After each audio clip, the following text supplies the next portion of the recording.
वागले, ये ऐसा बंकर है जिसका अता पता सिर्फ हमें या एक हमारे खास आदमी खबरीलाल को है, और आज से तुम्हें होगा। ये इतना मजबूत है कि इस पर ना तो कोई हवाई हमले का असर हो सकता है और ना किसी बम या बारूद का। दुश्मन तो क्या, हमारी इजाजत के बगैर परिंदा भी पर नहीं मार सकता। वागले आओ, अब हम तुम्हें अपने बंकर से वाकिफ करवाएं। ये रहा हमारा ट्रांसमीटर सेक्शन। यहां से हम हिंदुस्तान के किसी भी मिनिस्टर से जब जी चाहे हॉटलाइन पर बात कर सकते हैं, लेकिन आसमान वाले ने चाहा तो इसकी जरूरत कभी नहीं पड़ेगी। हम अकेले ही तुम्हारे साथ वागले सब कुछ संभाल लेंगे। और वो देखो, वो एक कमरा जिसमें सब हथियार रखे हुए हैं, और उस कोने में रहा हमारा अस्पताल। यहां हर लाए दुश्मन का सीटी स्कैन करके उसकी अंदरूनी बीमारियों को बाहर निकाला जाता है। मुझे छोड़ दीजिए ब्रिगेडियर साहब, मैं सच कहता हूं, मैं प्रलयनाथ के बारे में कुछ नहीं जानता। मुझे छोड़ दीजिए ब्रिगेडियर साहब। और छोड़ तो तुम्हें जरूर देंगे, लेकिन तुम मोटे बहुत हो, थोड़ी चर्बी कम होने के बाद। यह अस्पताल मेरे हवाले कर दीजिए सर। चर्बी कम करने के बहुत से तरीके मुझे मालूम है। हाँ, गुड वागले।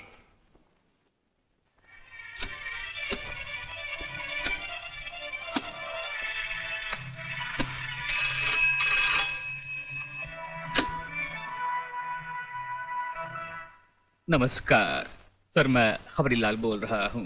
ओ खबरीलाल, आज के मुख्य समाचार ये हैं कि प्रलयनाथ गुंडा स्वामी ने खतरनाक किलर बब्बन खूनी को आपको खत्म करने के लिए एक बहुत बड़ी सुपारी दी है।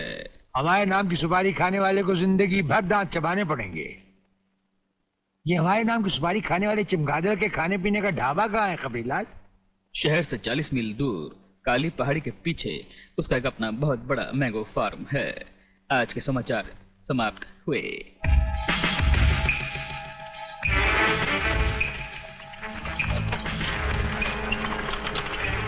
चौबे गंगवा, ये माल जो तू आसाम और यूपी भेज रहा है तगड़ा है ना? तगड़ा क्या सरकार, ये नंबर 1 फसल है, नंबर 1।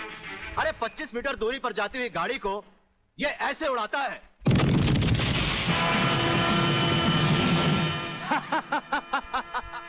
देखा सरकार, ये अपनी बम फैक्ट्री में बना हुआ मैंगो का कमाल। यूपी और असम में आतंक फैलाने के लिए ये माल तो ठीक है, पर मुझे वो माल बता जो ब्रिगेडियर सूर्यदेव सिंह को उसकी गाड़ी के साथ जलाकर उसे राख कर दे। वो भी तैयार है सरकार। ये देखिए छोटा सा हापुस जो 50 मीटर की दूरी पर जमीन पर गिरते ही ऐसा फटता है कि मरने वाले की हड्डियों का सुरमा बन जाता है। ये देखिए।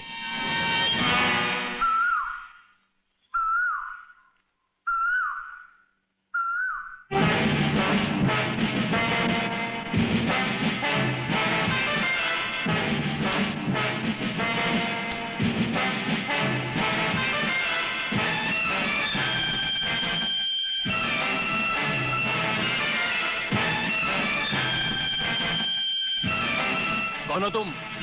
लगता है बब्बन मियां ने कल रात अपनी आंखों में सुरमा नहीं लगाया, जरा कम दिखाई देता है। ब्रिगेडियर सूर्यदेव सिंह? हाँ, ब्रिगेडियर सूर्यदेव सिंह। बब्बन मियां, हमें तो उसी के हाथों से मरना है जिसने हमें इस दुनिया में पैदा किया। तुम सब अपने आप को हमारे हवाले कर दो, वरना तुम्हारा बनाया हुआ आमों का बागीचा तुम सबका अपने हाथों से बनाया हुआ कब्रिस्तान बन जाएगा। तो आओ आगे और पकड़ लो मुझे, मगर इतना याद रखना कि जहां तुम खड़े हो उस पेड़ से लेकर मैंने अपने चारों तरफ माइंस बिछा रखी हैं। अगर इसके अंदर तुमने पैर रखने की भी कोशिश की तो तुम्हारे चीथड़े उड़ जाएंगे। यकीन नहीं आता तो ये देखो।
जीवनलाल टंडेल, प्रलयनाथ को इतना बेवकूफ मत समझो। सारे शहर के पुलिस स्टेशन से पता लगाकर ही तुम्हें फोन किया है। अगर होम मिनिस्टर होते हुए तुम्हें यह पता नहीं है तो मुझे कल तुम्हारा रेजिग्नेशन चाहिए, समझे? अरे जानते हो बब्बन और उसके साथियों ने जबान खोल दी तो सूर्यदेव सिंह हमारे लिए नर्क के दरवाजे खोल देगा। जल्दी से पता लगाओ और उन सबको छुड़वाओ। Yes, DCP Pathania speaking. अरे इंग्लिश को मारो गोली और हिंदी में समझो। मैं जीवनलाल बोल रहा हूं, जीवनलाल टंडेल। ओ सर, आप कहिए, क्या हुक्म है सर? मुझे सिर्फ 1 घंटे में यह बताओ कि सूर्यदेव सिंह ने जिन जिन को गिरफ्तार किया है वो सब कहां हैं, और मुझे 4 घंटे के अंदर अंदर उन सब की जमानत चाहिए, समझे? मगर सर, सूर्यदेव सिंह के बारे में जितनी जानकारी आपको है उतनी ही हमारे डिपार्टमेंट को, और हम उसे ज्यादा कुछ पूछ भी नहीं सकते क्योंकि यही हाई कमांड का ऑर्डर है। वो रहता कहां है? वो भी नहीं मालूम। ये भी नहीं मालूम तो फिर ये बताओ कि वो मिलता कहां है? मैं उससे आज ही मिलना चाहता हूं। सर, वो रोज सुबह सीबीआई ऑफिस में 12 और 1 के बीच में आते हैं सर। सर, ये लिस्ट उन लोगों की है जिन्हें आपसे मिलना है।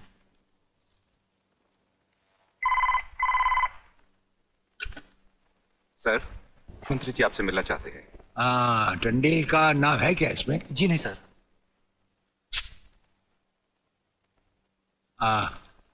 आज तो हम अपना 1-1 मिनट दूसरों को दे चुके हैं, दम लेने की भी फुर्सत नहीं होगी। ऐसा करो, मंत्री जी को कल दोपहर के बाद की कोई भी अपॉइंटमेंट दे दो। Okay sir. Sir, you can't meet him today. अरे अंग्रेजी को मारो गोली और हिंदी में समझो।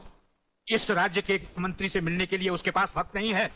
मैं पूछता हूं वो हमारी खाता है या हम उसकी? इसमें आपकी और हमारे खाने की बात कहां से आ गई?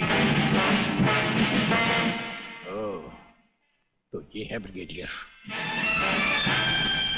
आप यहां अचानक आ पधारे हैं और हम आज का सारा वक्त औरों को दे चुके हैं। आखिर हम सब जनता ही के तो सेवक हैं। कुर्सी मिलने पर ये समझ लेना कि सारी सरकार आप ही की है, इसे हम कैसे मान लें? आप मुझे ये न समझाएं कि सरकार किसकी है। आप सिर्फ इतना समझिए कि आप एक सरकारी नौकर हैं और आपके सामने खड़ा हुआ ये इंसान इस राज्य का मंत्री है। खादी के कपड़े पहनने से और टोपी लगा लेने से कोई महात्मा गांधी नहीं बन जाता। और सुनिए, हमें नेताओं की भाषा ना तो पहले समझ आई थी और ना कभी आएगी। भाषा छोड़ो ब्रिगेडियर, मैं जो आपसे कहना। आपने जो कुछ भी कहना है कल कह लीजिएगा। आपकी अपॉइंटमेंट नोट करवा दी गई है। और एक बात ये भी याद रखिए कि हमसे बगैर अपॉइंटमेंट के कोई नहीं मिल सकता। और जहां तक हमारा ताल्लुक है, हम किसी से भी किसी वक्त भी कहीं भी मिल सकते हैं, हमारा जब दिल चाहे। शायद आपने वो लेटर नहीं पढ़ा जो सेंट्रल गवर्नमेंट ने आपको भेजा है। उसमें खासुल खास ऑर्डर है कि हमारे किसी भी काम में कोई भी दखल अंदाजी नहीं कर सकता। नमस्कार। नमस्कार।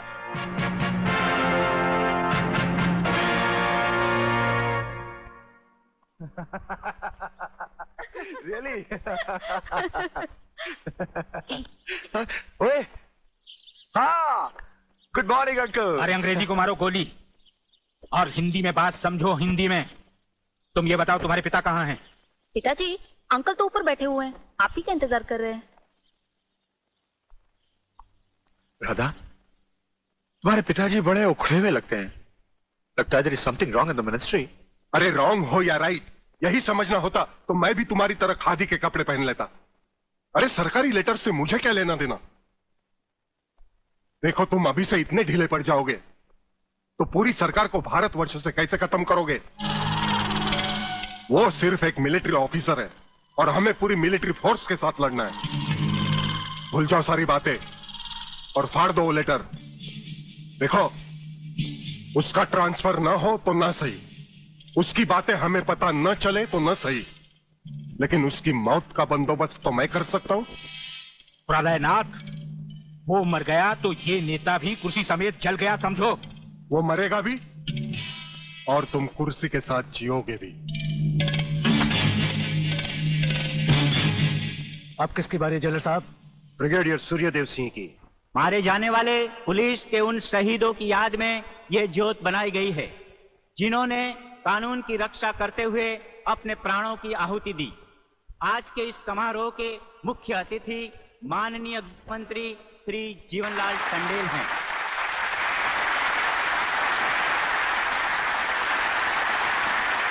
और इस ज्योत का उद्घाटन एक महान योद्धा परमवीर चक्र विजेता ब्रिगेडियर सूर्यदेव सिंह के हाथों से होगा।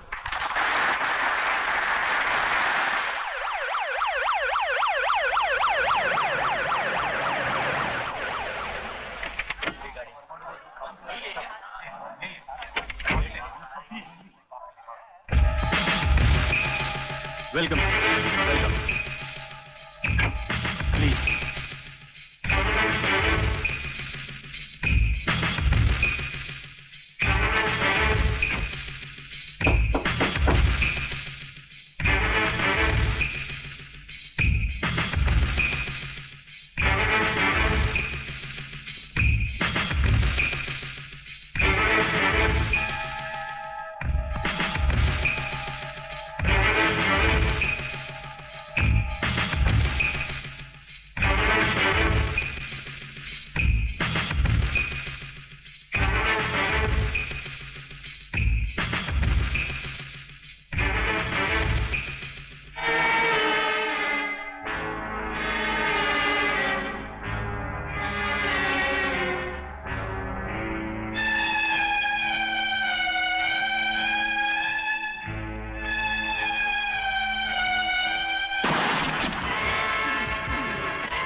फायरिंग ऑर्डर क्यों दिया सर?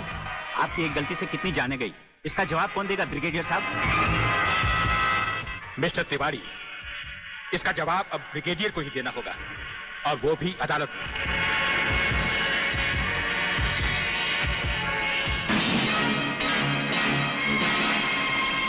योर ऑनर, शहीद स्मारक पर हुए गोलीकांड के जिम्मेदार ब्रिगेडियर सूर्यदेव सिंह ही हैं। इन्हीं के कहने पर गोली चलाई गई जिसमें कई बेगुनाह लोग मारे गए। अब मैं अदालत के सामने कुछ ऐसे गवाह पेश करूंगा जो इस हादसे को साबित कर देंगे। सबसे पहले मेरे गवाह हैं municipal councillor mister M.K. Tiwari.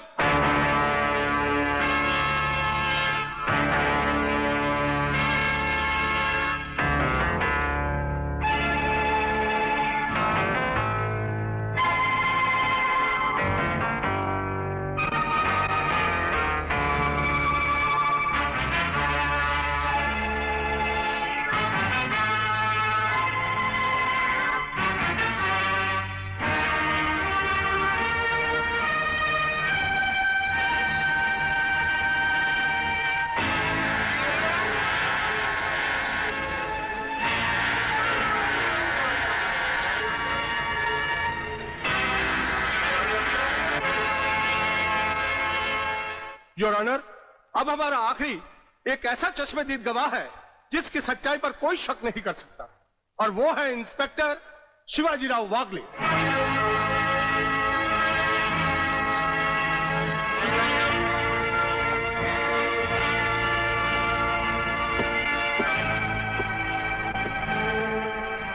मैं गीता पर हाथ रखकर कसम खाता हूं, जो भी कहूंगा सच कहूंगा, सच के अलावा कुछ नहीं कहूंगा।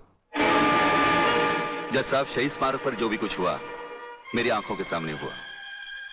मुझे इस बात का ताज्जुब है और अफसोस भी है कि ब्रिगेडियर सूर्यदेव सिंह जैसे जिम्मेदार और सुलझे हुए अफसर ने ऐसा कदम क्यों उठाया जिससे निर्दोष लोग मारे गए। इस हत्याकांड के जिम्मेदार ब्रिगेडियर सूर्यदेव सिंह ही हैं।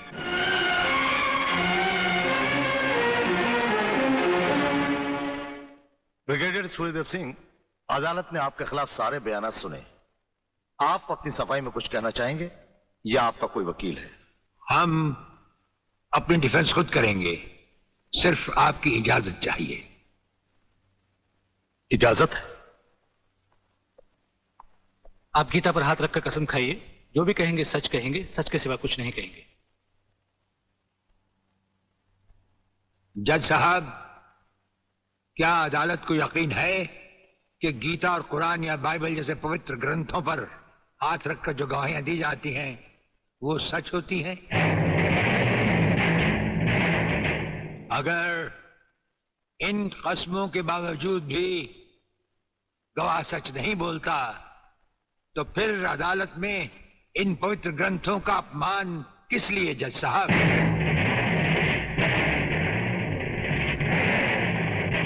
अगर फैसला ऐसे सबूत और गवाहों की बिना पर ही होता है जो पैसे से खरीदे जा सकते हैं तो बंद करवा दीजिए ऐसे रस्म और रवाज जो कि झूठे हैं।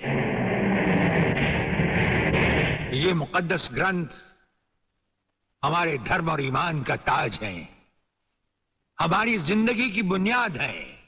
हम ये कसम खाएं भी तो कैसे खाएं? यह अदालत आपकी दलीलों की कदर करती है ब्रिगेडियर साहब, लेकिन यह अदालत की बरसों पुरानी रस्म है जो मैं नहीं बदल सकता। तो फिर हम भी अपने जमीर के खिलाफ नहीं जा सकते, चाहे वो अदालत हो या जंग का मैदान। आप अपना फैसला सुनाकर अदालत की रस्म को पूरा कीजिए। तमाम सबूत और गवाहों के बयानात को मद्देनजर रखते हुए यह अदालत इस नतीजे पर पहुंची है कि शहीद स्मारक पर बेगुनाहों पर पुलिस ने गोली ब्रिगेडियर सूर्यदेव सिंह के कहने पर चलाई। इसलिए यह अदालत ब्रिगेडियर सूर्यदेव सिंह को 1 साल कैद की सजा सुनाती है।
हमारी मीटिंग का बंदोबस्त हो गया? Yes sir. सूर्यदेव सिंह को आप जेल के तहखाने में मिल सकते हैं। गवर्नमेंट डिसिप्लिनरी एक्शन का मामला है, इसलिए हमारे साथ हमारे सेक्रेटरी के अलावा और कोई नहीं जाएगा। Right sir. This way please.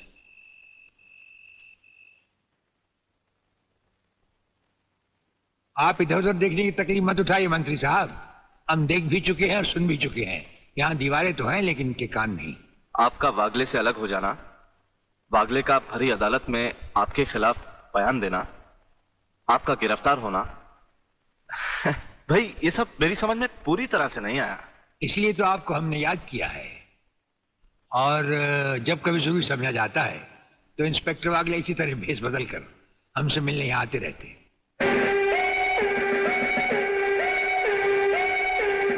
Sir, brigadier साहब का हमसे अलग होना, जेल में आ जाना, इससे दुश्मन हमें कमजोर समझकर लापरवाह हो जाएंगे और उनकी इसी लापरवाही का फायदा उठाकर हम उनकी जड़ें आसानी से काट सकते हैं। हम जिन जराइम की तलाश में हैं, उसकी कुछ जड़ें इस जेल की 4 दीवारी में भी पैवस्त हैं। उन्हें ढूंढकर निकाल कर हमें खोदना होगा। और मंत्री साहब, आपसे खास बात ये कहना थी कि हमारी गैर हाजिरी में इंस्पेक्टर वागले आपसे हॉटलाइन पर बातचीत किया करेंगे। ये जब कभी भी आपसे कहें, आप हमारे लिए रिहाई के ऑर्डर भिजवा दीजिएगा। ठीक है, आप जब चाहेंगे आपकी रिहाई के ऑर्डर्स भिजवा दिए जाएंगे। नमस्कार। Cheers!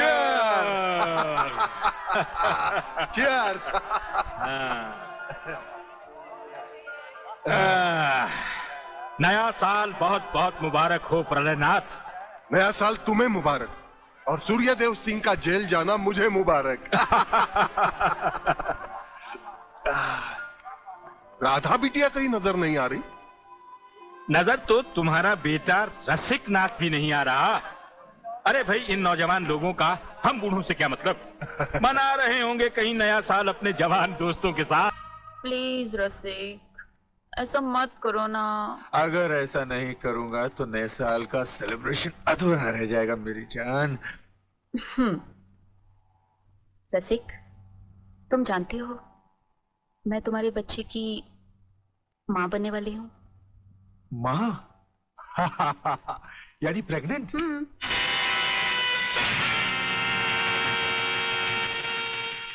अनीता, तुम? हाँ मैं। कह दो इसे भी, प्रेगनेंसी में परेशानी क्या है, करवा लो अबॉर्शन। शादी बाद में कर लेंगे, अभी तो हम बच्चे हैं। क्यों, यही कहा था ना तुमने मुझसे, और न जाने किस किस से कहा होगा। अनीता, अनीता कब तक तुम मुझे यूं ही ब्लैकमेल करती रहोगी? राधा, राधा ये सब तुमसे झूठ बोल रही है, ये मुझे बदनाम करना चाहती है। इसकी बातों में मत आना तुम। मैं भी तुम्हारी तरह इसकी भोली भाली बातों में आकर इसके बच्चे की माँ बनने वाली हूँ। बच्चे की माँ? अरे ना जाने किस किस का पाप अपने पेट में पालकर तू मुझे उसका पाप बना रही है। रसिकनाथ, जिसका पाप मेरे पेट में है उसे पापी का अंत करने आई हूँ।